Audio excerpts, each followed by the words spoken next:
ফুটিটারে এমনি করে উত্তর ফেরা দিয়ে এমনি করে ছবি তোলা বাল মারাও তোমরা। রুবিম আপনি এসব বলতে পারেন না, সে আমাদের চিত্রনায়িকা মাহিয়া মাহি। মানে মানুষের ফুটিটা দেখাইতে পারলে হইলো।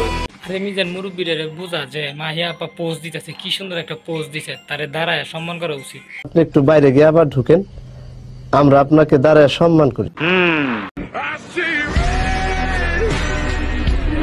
আমার বাপের জন্ম এইসব নাচ দেখি না, আজকে এই প্রথম মাহিয়া আপার কাছ থেকে এইসব নাচ দেখলাম।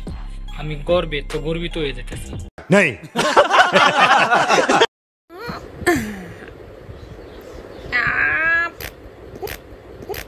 মাহিয়া আপা মাহি তো পাদ মাইরে দিছে, এটা এডিটরে কাটে নাই, আসল অরিজিনালটা ঢুকাই দিছে।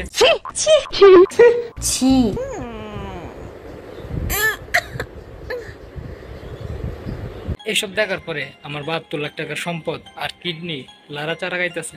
তুমি কথা বেশি বলো।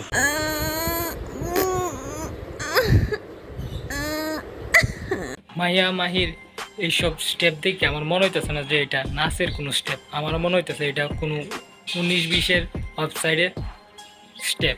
এই তো কাটিং টু ফিটিং এর মতন কথা।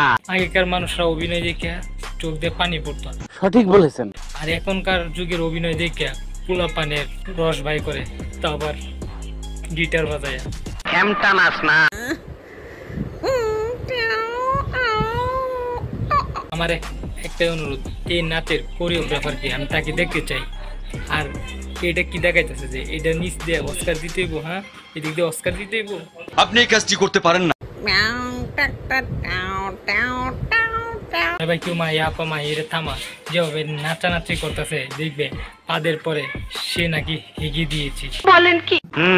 সুশীল সমাজ লোকে বলবে যে গ্রামের চাচাতো ভাই এইসব নাচের কি বুঝবে। আচ্ছা ভাই আমরা বুঝি না, ঠিক আছে মানি, কিন্তু এই পাদা পাদি এটা তামা।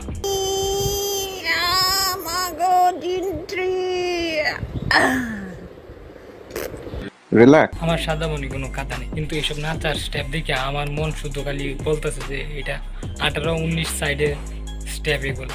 তোর মাথা নষ্ট।